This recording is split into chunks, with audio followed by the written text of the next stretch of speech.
For more than 65,000 years, Australia was shaped by one of the oldest continuous human cultures on Earth.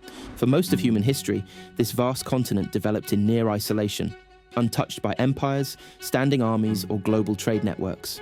Then, in just over 200 years, everything changed. A land governed by ancient knowledge systems was transformed into a modern nation through colonization, violence, migration, and rapid economic expansion. How did this transformation happen so quickly? And how did Australia's deep past shape the country it would become? This is the entire history of Australia. Chapter 1: Ancient Origins. For at least 65,000 years, Aboriginal and Torres Strait Islander peoples lived across the continent and its surrounding islands. They adapted to deserts, tropical north, temperate forests, and long coastlines. These were not one people, but hundreds of language groups, with distinct laws, kinship systems, and sacred geographies. Knowledge was carried through oral tradition, ceremony, and songlines. In many regions, people practiced complex environmental management, including controlled burning that shaped landscapes over centuries. Along rivers and coasts, fishing technology and seasonal calendars supported stable food systems. In the Torres Strait, island communities developed seafaring cultures, trade routes, and long-standing connections with New Guinea. Over millennia, Australia changed. Sea levels rose after the last ice age, reshaping coastlines and separating Tasmania from the mainland.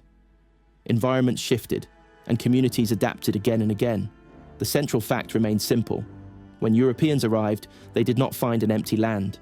They encountered a human continent with deep history and enduring sovereignty. Chapter 2: First European Encounters. European contact began on the edges. In the early 1600s, Dutch voyages mapped parts of the western and northern coasts, calling the land New Holland. These expeditions produced charts, not colonies.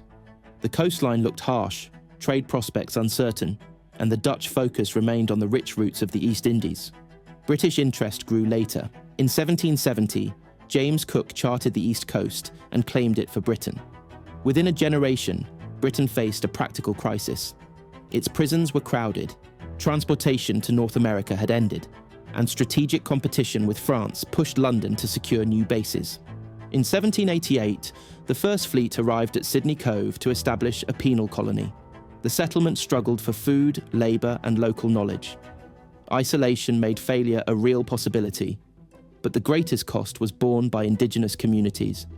Disease spread rapidly. Land was seized without treaty. Violence intensified as farms expanded and frontier lines moved outward. This was not a single event, but a pattern. Each new district followed a familiar sequence: survey, settlement, resistance, retaliation, and gradual dispossession. By the early 1800s, the outlines of colonial Australia were forming, and the consequences were already irreversible. At this point, it can look like the story is simply expansion and growth, but the most decisive turning points were still ahead. Because one sudden economic shock would redraw Australia's society, and the aftermath would shape everything from democracy to identity, all the way to the modern era. Chapter 3: Expansion and Consolidation. During the 1800s, Australia spread beyond the original coastal settlements. Pastoralism became the engine of colonial wealth. Wool exports tied the colonies to British markets, and vast grazing runs pushed into indigenous lands. New towns appeared along rivers and transport routes, and the colonial map filled in with new jurisdictions. Convict transportation continued for decades, providing labour for roads, buildings, and farms. Over time, a growing free settler population began to dominate colonial life. By the mid-1800s, Australia was no longer only a penal outpost. It was a set of societies with their own elites, newspapers, and political debates. Then came gold. In 1851, major discoveries in New South Wales and Victoria triggered gold rushes that transformed the colonies. Migration surged. Melbourne grew with extraordinary speed, and new communities formed around diggings and supply routes. Gold brought wealth, but also tension. Licensing systems and policing sparked resentment among miners. In 1854, the Eureka Stockade became a symbol of resistance and political reform, later woven into national mythology. Gold also intensified racial conflict. Chinese miners were targeted by discrimination and violence, and restrictive policies followed. Meanwhile, frontier violence against indigenous people continued, often hidden behind the language of settlement and progress. By the late 1800s, the colonies were richer, more populous, and increasingly confident. But they were also divided, competitive, and still dependent on Britain for strategic protection. Chapter 4: Peak and Nationhood. Australia's political turning point was federation. Economic integration, intercolonial rivalry, and defence concerns pushed leaders toward unity. In 1901, the Commonwealth of Australia was proclaimed, bringing 6 colonies into a single nation under the British Crown. Federation created a new national government, but it also defined who was included. The White Australia policy restricted non-European immigration and shaped the country's demographic trajectory for decades. At the same time, Indigenous Australians were largely excluded from the political community that claimed to represent the nation. Australia's emerging identity was tested in war. When World War I began in 1914, Australia joined as part of the British Empire. The Gallipoli campaign in 1915 became a defining national story, not because it was a victory, but because it was a shared experience of sacrifice. On the Western Front, Australian troops fought in some of the war's most brutal battles, and the scale of loss left deep marks on society. Between the wars, Australia faced economic instability, including the Great Depression.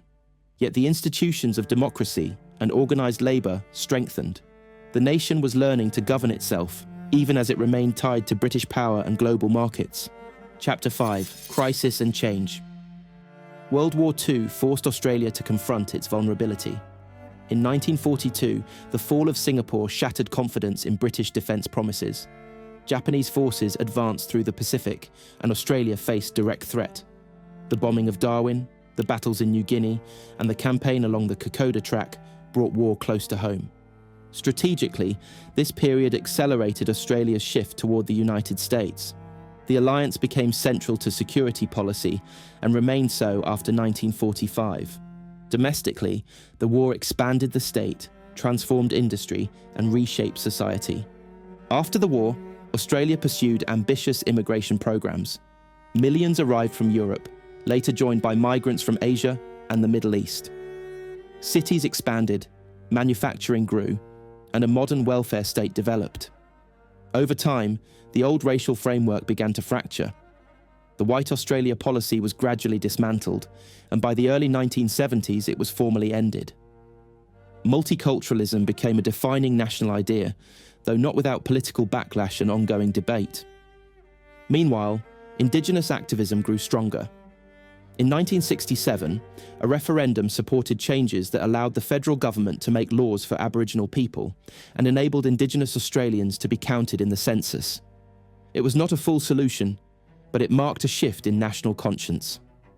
In 1992, the Mabo decision rejected the legal fiction that Australia had been terra nullius at British arrival, recognising native title under certain conditions. It was a profound legal turning point, and it forced a wider reckoning with the country's foundations. Chapter 6: Legacy. Modern Australia is a stable democracy with a high standard of living and a global economic footprint. Its prosperity has been shaped by resources, trade, education, and deep links across the Asia-Pacific. The country's geography, once a barrier, has become a strategic position between oceans and regions. Yet Australia's legacy is also contested.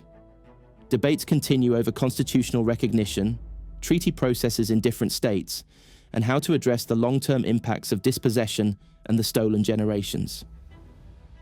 In 2008, the national apology to the stolen generations became a major symbolic moment, but it did not end the practical challenges of inequality, health outcomes, and justice system disparity.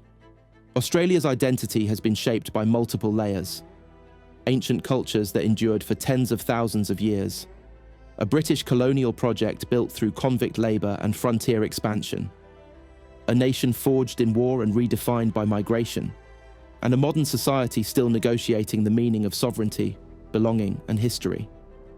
The story of Australia is not only about what happened, it is about what is remembered, what is contested, and what is still unfolding.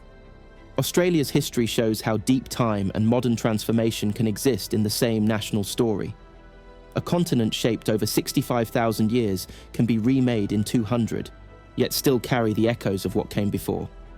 If you enjoyed this journey through history, like this video and subscribe for more. And if you want to explore another world-shaping power, click here to watch the history of the British Empire.